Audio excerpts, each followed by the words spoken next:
Қазақстан халқына жыл сайынғы жолдауын жариялау үшін сөз Қазақстан Республикасының президенті Қасым-Жомарт Кемелұлы Тоқаевқа беріледі.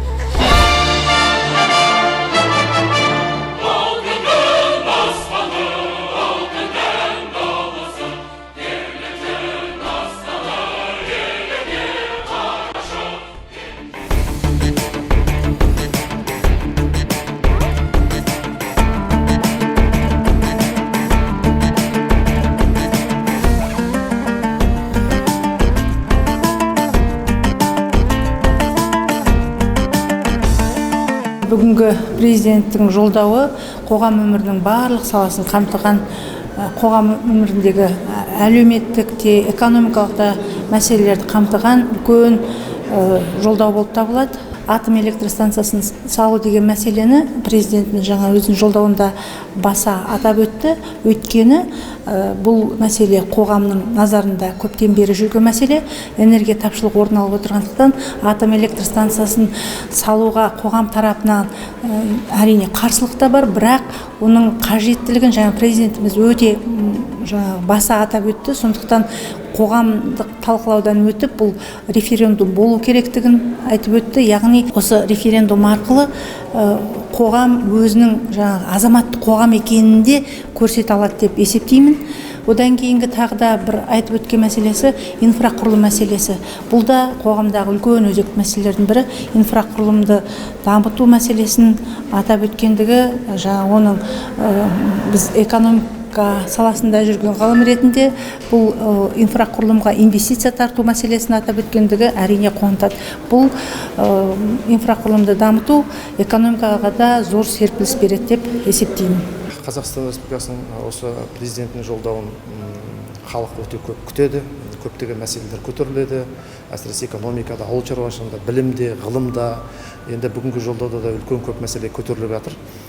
Соның ішінде мынау айтып кетер едік, салық саясатына үлкен мән беріп отыр. Ол қандай? Себебі мынау салық саясатында өндіріске, ауыл шаруашылығына, мынау шағын бизнеске әртүрлі болу керек. Себебі өндірістің ол ауқымы үлкен болатын болса, шағын бизнес өте кішкентай. Соның ішінде білім, ғылымда қазір жеке өздерінің мынау өндірістерін ашып жатыр. Оған салықты мүлде қазір босата тұру керек. Жаңадан өнертапқыштар, осыларға көп кішкене салық жағына көп көңіл бөлу керек. Осы мәселе жақсы көтерілді. Одан бөлек енді мынау біздің Алматы үлкен мынау ғылым мен білімнің орталығы. Сондықтан да мынау жақын Алатау қаласын көтеріп жатыр. Оған логистиканы өте керемет мүмкіндік беріп жатыр. Осы қаланың көптеген мәселелерін шешуге ықпал етеді. Оның үстіне қазір мынау Батыс Еуропа, Батыс Қытай жолының нағыз ортасында жатқандықтан Қазақстан арқылы логистика өте кең көлемде болу керек, даму керек. Міне сол үшін жақсы мәселелер қазір логистикаға көп көңіл бөлу екені айтылып жатыр. Сонымен қатар мынау ауыл шаруашылық мәселесіне, өндіріске, сонымен қатар мынау ғылыммен, әсіресе осы өндірістің ауыл шаруашылығында дамуы, бұл ғылым мен білімге байланысты. Соның ішінде ғылымды дамыту, әсіресе ауыл шаруашылық ғылымын дамыту, өндірісте керемет мынау жастарды ғылымға тарта отырып, жаңа өнімдерді шығару, міне осы мәселелерге көп көңіл бөлу керектігі бүгінгі жолдауда жақсы айтылып жатыр. Әрине, бұның бәрі іске асу керек. Президент өзінің жолдауында шағын және орта кәсіпкерлікті қолдау мәселесіне ерекше тоқталды. Себебі шағын және орта кәсіпкерлік мәселесі бұл халықтың әл-ауқатына әсер ететін және мемлекетіміздің тұрақты даму мақсаттарының ішіндегі ең маңыздыларының бірі бұл кедейлік және табыс теңсіздігі мәселелерін жоюға, осы бойынша әлде қордаланған мәселелерді шешуге жәрдемдесетін халықаралық деңгейде зерттеулерде айтылып жүрген маңызды құралдың бірі. Президент өзінің жолдауында бізде Қазақстанда 100-ден аса қолдау шаралары бар екендігін атап өтті және осы жерде тапсырма ретінде үкіметке президенттің айтқан ескертпесі осы шағын және орта бизнеске көрсетілетін шаралары бойынша бір ақпараттық қолдаудың қажеттігіне тоқталды. Сонымен қатар осы ретте тағы да ескеретін бір үлкен маңызды мәселе президент мемлекеттік қолдау шараларының тиімділігін қадағалау, тиімділігін бағалау, тексеру деген сұрақты күн тәртібіне қойып отыр. Бұл әрине өте өз уақытындағы беріліп отырған тапсырма деп түсінеміз. Себебі әрине қолдау шаралары бізде бар, қолдау шаралары ауқымды, қолдау шараларының өзіндік жүйесі қалыптасқан. Дегенмен қазіргі уақытта осы қолдау шараларының экономикалық тиімділігі бойынша ақпарат өте аз. Және осы мәселені президенттің тілге тиек етуі және баса табыстауы менің ойымша бұл өте маңызды қадам деп санаймын. Президентіміз экономикалық бағытқа байланысты Қазақстан Республикасының банкілік заңнамасын қайта қарау қажеттілігінің туындағанын айтты. Қазіргі кездегі қолданыстағы банкілік заңнама 30 жылдан астам жұмыс істеп келе жатыр. Банкілік заңнаманы қайта қарау қажет. Сонымен қатар банкілік заңнаманы қайта қарау барысында мынау шағын және орта бизнес субъектілеріне несиелеу мәселесін қайта қарау қажеттігін атап өтті. Сонымен қатар Қазақстан Республикасының салық заңнамасын қайта қабылдау қажеттігін атап өтті. Сонымен бірге Қазақстан Республикасы парламент депутаттарына ұнаған бір мәселе бұл жеке табыс салығын салуды қайта қарау мәселесін ерекше атап өткен болатын.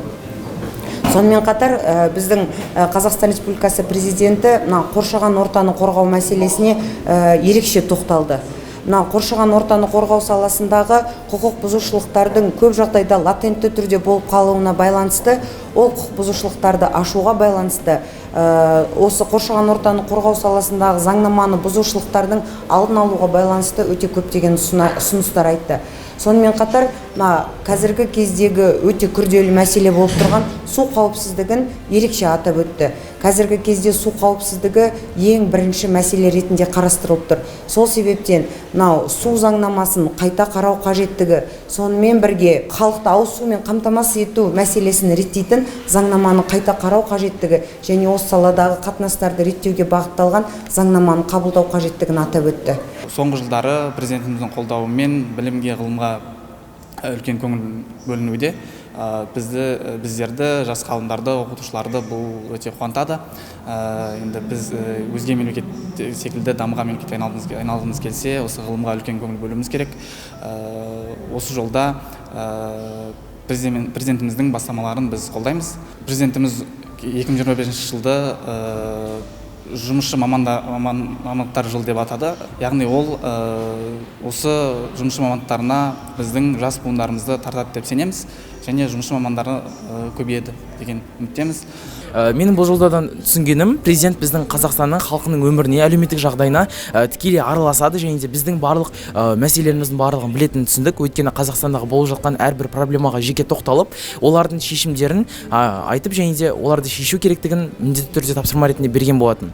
Сонымен қатар Қазақстанның болашағы жастарға сенген, яғни бізде қазір білесіздер, депутаттардың жаңа кезеңі басталып жатыр, біздің де оқуымыз басталып жатыр. Осы уақытта бізге берілген тапсырмалар мен бізге артып отырған үмітті ақтауымыз керек. Осы орайда түсінетініміз, президент Қазақстан халқына сенеді, Қазақстан халқымен бірге.